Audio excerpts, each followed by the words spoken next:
coach, Aarti. Welcome to my show, Amplify with Aarti. Today, we have a very special guest, Polemy. It's my privilege and honor to host you, Polemy. Thank you so much. Hi, hello everyone. So, let me introduce Polemy now. Polemy is the director of Steel Projects India Private Limited, and I call her my Iron Lady. The reason for it is she is a survivor of electrocution, and her right hand was amputated when she was an age of 12.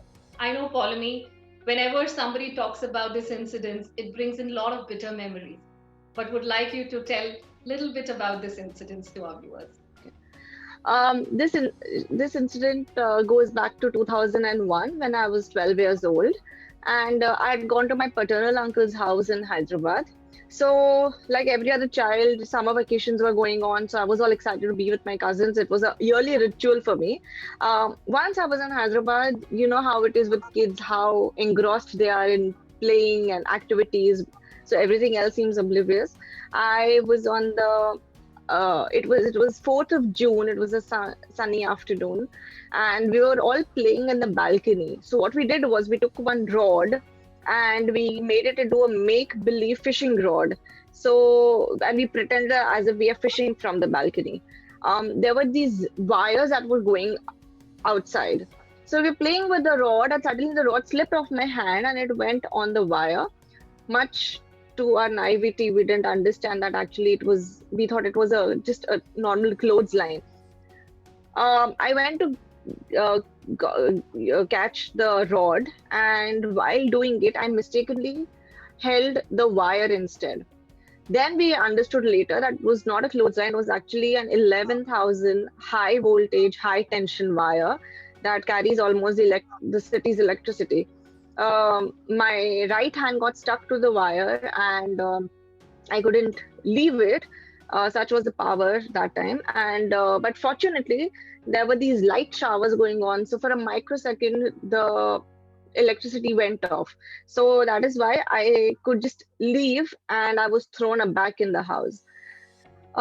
Because I caught the wire with my right hand was severely affected. It was completely melted, and I was immediately rushed to the hospital. I was unconscious. I have no memory of those certain seconds. I was rushed to the hospital, and then when they examined me, I was diagnosed with around 80% of burns. My treatment started. I was in the ICU and then shifted to the burns ward. In the 1 week, the doctors were trying everything. My line of treatment had also begun. But my right hand had started this condition called as gangrene. So that is a condition where if the blood supply does not reach the muscles, it's the blood clot starts. And if you don't act soon on it, then it's also fatal. So the doctors were called from Bombay, and there was this internal meeting, and then they thought that the best thing to save my life is to do is ampute my right hand. So exactly after a week, my right hand was amputed, and then the further line of so I was in the hospital for almost 1.5 months in Hyderabad, then shifted back to Bombay. In all, I have then my second line of treatment started in Bombay with all the so once they took the decision of my right hand, their entire focus shifted on my left hand, and they had to their entire motto was to save my left hand then, and also the other parts of the body which were grievously injured. um Surgeries happened. The treatment was going on, and in all, in a period of almost 8 months, I had undergone more than 50 surgeries. By then my school had also begun, so yeah, it was a very, very tough time. I wanted to rejoin school, and yeah, after 50 surgeries, my treatment is still on. But then I joined school. By God's grace, I even joined college, and my tough life. But I tried to manage it all, and I even got married. I'm managing my family business now, and blessed with a beautiful, lovely daughter. Polemy, I still have goosebumps. I know when you were even describing the pain in 45 to 50 surgeries, more than 50 surgeries, the amount of Yeah. pain you would have gone through, so much resilience. I think I have given you the right name. Yes, you are our Iron Lady. It is not easy, people, and especially for a girl, where the external body image plays such a huge role, and a girl is only judged by her body, and here one organ is completely amputated. So I can understand what Yeah. struggles, your daily functionality, and so many other things you would have gone through. So, Polumi, tell us when you joined back school, how was your journey in school? How was your journey in college? How did people treat you? And what all you went through? And how did you have the courage to come back and bounce back? Um, so when while I was in a hospital in 2001, as I told you, my school had begun, and I didn't know what had exactly happened to me. So I kept asking my parents, like, क्या हुआ क्या है exactly? कि मैं यहाँ पर क्यों हूँ when I should be with my. And suddenly, in that age, you really want to be with your friends, and you want to join school, and then suddenly you're sitting in the hospital wondering what exactly is wrong. And that was a very tough time. I just wanted to join school, and I wanted to leave everything behind, but my condition was very, very critical. There was no way I could join immediately, but somehow by the end of the year, once I was bedridden for almost 6 months, I couldn't move. Post that, when I started moving a little bit, my parents had a meeting with the school principal, and they said that once she's okay, we want to really make her start.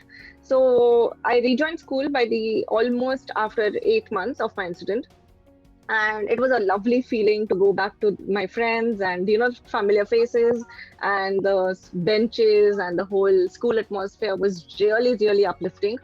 um, uh, I was myself very young to understand, and the biggest challenge for me in school was to interact with the younger kids.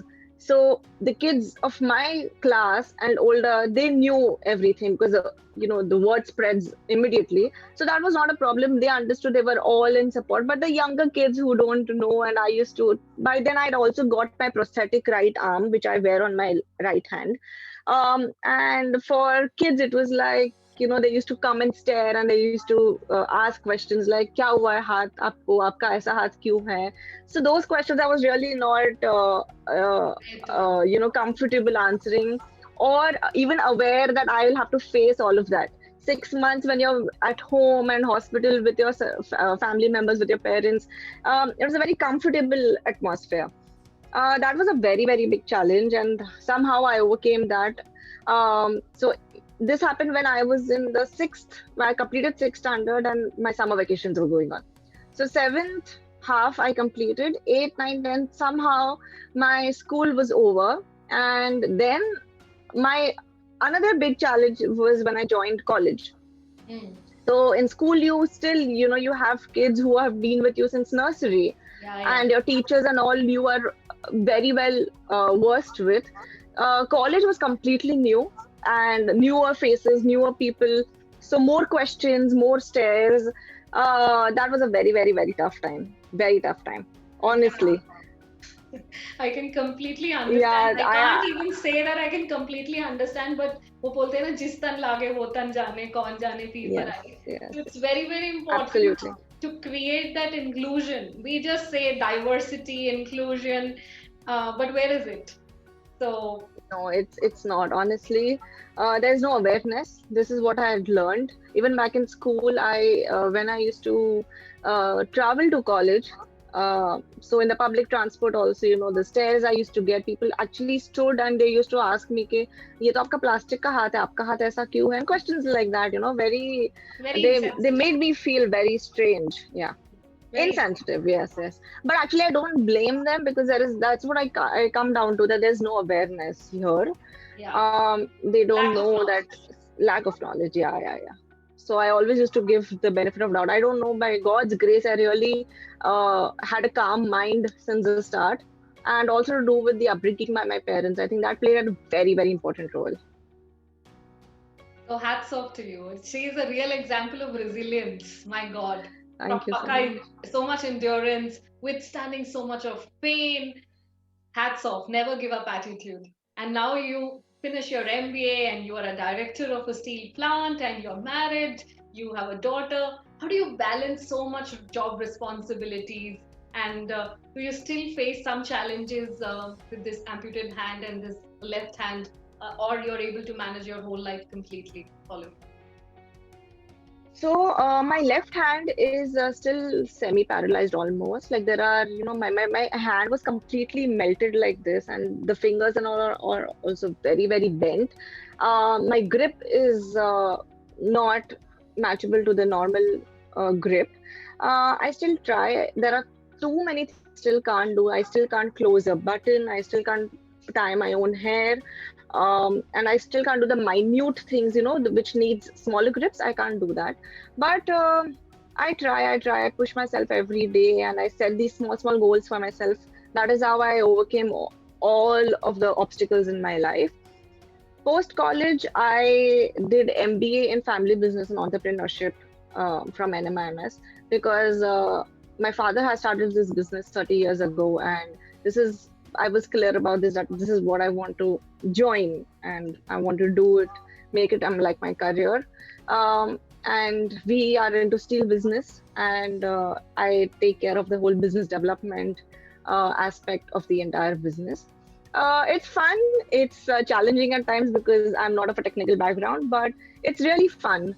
And to call it your own and to just watch it grow, I think it's beautiful.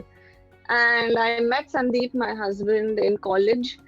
We had a long-lasting friendship, and which brewed into love. And 2014 is when we got married, and 2019 we were blessed with a beautiful daughter.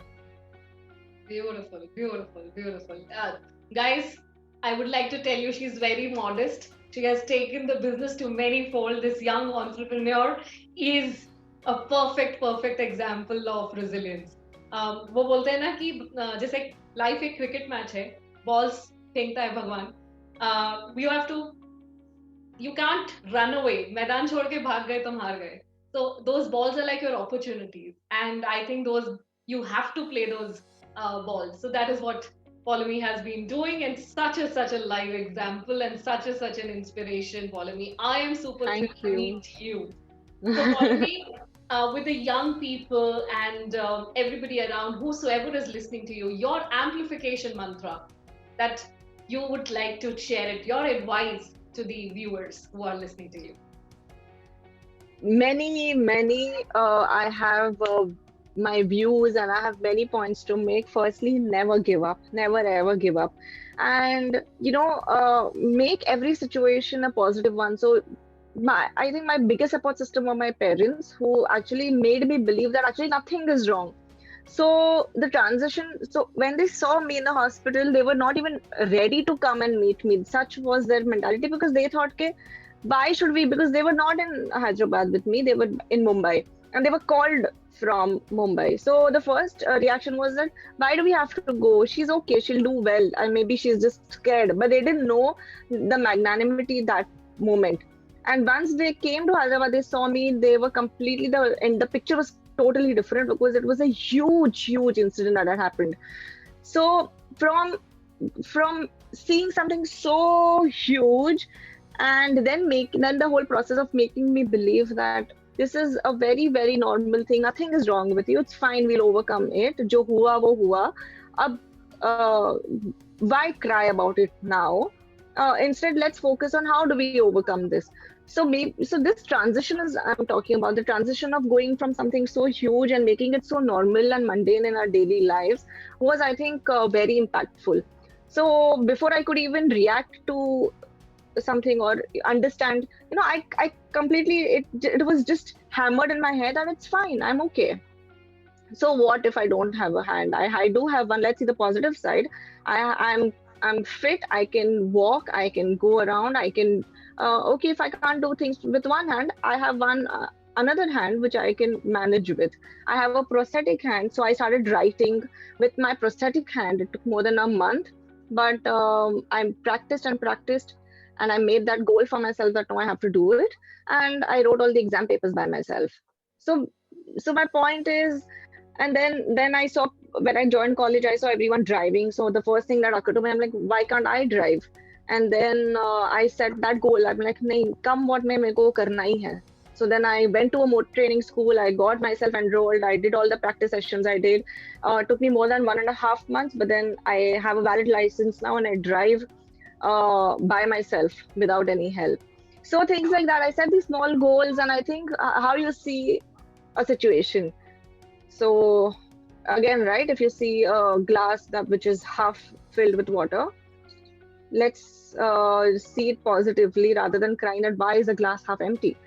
So Very again, beautiful. and never give up, never ever give up in any situation. I think if I would have given up in back in 2001 and cried over my life, I don't think I would have made it till here or made the most of it. So have a very, very clear vision, and hard work always pays off, I think. Never leave that. Keep working towards your goals and with a positive approach and a mindset. It's a very cliched line. People read it in books, but I've applied it and I know how really powerful that mantra is. So yeah, never give up. And I have always told people that if I can do it with 1.5 hands, then what excuse do you have? So just get out there. The world is your oyster, and I think you can achieve whatever you aspire for if you have the willpower and the determination. This is my aha moment of the interview. So nice, Polumi. Very well put. And being a coach, one beautiful thing which I would like everybody to draw their attention, Polumi's parents. Uh, there would be parents in that instance who would cry in front of the child and say, "मेरे बच्चे के साथ क्या हो गया है?" That is all going to go to the child. Here, the Polumi's parents made Polumi believe she's normal. It's okay if she doesn't have a hand. Now what we can do? Yes, So that's the exactly. biggest strength, I think. And she was too young to understand things on her own. And her people who were in her inner circle made her believe she's normal, nothing is wrong, never give up. Then the outer circle says also something, you can still deal with it when your inner circle is supporting you so beautifully. So Exactly. very nicely put, and it reminds me like कोशिश करने वालों की कभी हार नहीं होती. So that line, never give up attitude, we read it in the books, articles, but here we have a living legend who has said this and practiced it. And she very well said, I can do it with 1.5 hand. Why can't you do it with 2 hands? And that's that's Exactly. so And my touching. point is that why cry over the things that I've lost? So I always, I used to think that why am I crying over the things that I've lost in the journey? Rather just focus on the things that you have and make the most of it. I think, and life is always going to be like this. Life is going to keep throwing lemons. It is not going to be an Very true. easy. I never imagined that back in 2001 when I'll be 12 years old, I'll have to face with such a heavy incident. But this is life. It will keep. It's not always going to be a bed of roses. There are going to be thorns coming from every end. So, but how on your journey you just pluck the thorns and throw it out rather than crying over every thorn that you meet. So the Very, point is very just beautiful be said. positive. That's it. Very beautiful said. Positive mindset definitely leads to growth mindset. Yeah. If we keep negating our mind that I can't do this, I can't do that, then you have a fixed mindset. बहुत मुश्किल हो जाता है grow करने के लिए अगर those negative thoughts. So the circle of control, what Polumi is talking, this is not in my control. Now what is in my control? I should tackle with that. So Exactly. that's so beautiful. So I want Polumi, our viewers, to know you a little bit more. So we'll play a small game with you. Are you okay with it? Okay. Are you ready? Yeah, absolutely. Let me grab my questions, which I've written for you. This is a small rapid fire Oh, question. oh, okay, amazing. So you can answer in one line or one word, no explanations required. Okay. Done. So if you have to describe Polemy in one word, what it would be? Unfinished. My journey is still ongoing. Very nice, very beautiful. Who is your role model or who is your inspiration? Definitely my parents. Definitely. The way their enthusiasm is, I just want that in life. What is the first thing that you do when you wake up in the morning? Bad habit, check my phone. That's okay. Honest answer. Yeah. What is the food or what is that dish that you really crave for? Pizzas, any given time of the day. Great, great. One thing which really makes you angry. We have seen such a calm Polemy, so I want to understand what makes Polemy angry. Oh, no, no, many things really make me angry. One is punctuality. Really, really, really makes me angry. And sometimes the attitude of people that I can't do this, I can't do that. So it really, really, really annoys me. Anyone can do anything they want, I think. Okay. I have read that you have done skydiving and you have done bungee jumping. Which was more exciting to you? Both were very exciting, but because the skydiving which I did was from 15,000 feet Wow. from the flight. Never done it before, and it was the most memorable experience. I think it was fantastic. I thought I will. Initially, I was a little scared. I will not deny, but then I just let myself loose from the flight, and it was a wonderful experience. Wow, wow. And which is your favorite movie? Many actually, but I really love comedy movies. Really. So Hera Fairy, I think, would be one of the most hilarious movies of all time. Wait. If you have to spend one day in someone else's shoes, who would it would be? Uh, okay, very, very, very tough question. I think I'll have to think about it, really. Can we skip this question? Yes, sure, sure, sure. That's absolutely okay. That's absolutely fine. Okay, one value which you hold very close to your heart. Um, One value, I think, honesty and loyalty to yourself. Just be loyal to yourself, I think, then everything is going to be very, very beautiful. Wow. So here we have finished our rapid fire question. Good job, girl. Good Hope I did well. job. You did very, very well. You My did hamper is very on my way, I hope. Yes, I, your answer is on your way. I Thank you so much for me and coming and gracing my show. It's such a privilege and honor to speak to a person who's so resilient. And I think I've given you the right name, My Iron Lady. And it came in my head yeah, that you work in a steel plant, so it popped that she's yeah, an iron. surprisingly, so my father is an absolute workaholic, and he's one of those, he's like a very enthusiastic, dynamic, and extremely ever joyous personality in our family. So we all call him the Iron Man of the family, and I get to call that. Wow, I'm really happy. Thank you so much, follow me. And I've written few lines for you. कुछ पंक्तियां लिखी हैं सबके लिए. Okay. आते हैं आने दो, आते हैं आने दो, ये तूफान क्या ले जाएंगे. आते हैं आने दो, ये तूफान क्या ले जाएंगे. मैं हौसलों से खड़ी हूँ, ये मुझसे घबराएंगे. Wow. So that's So following. good. Thank you. Thank you. Thank you, really. Thank you so much, our viewers. So stay tuned and let's amplify with Aarti for more interesting conversation. Do subscribe to my channel and thank you so much, follow me once again coming to my show. Thank you so much, Adi. It was a lovely session, and I'm so glad I could have a one-on-one session with you. It was amazing. Thank you for having me. Thank you, dear. Thank you.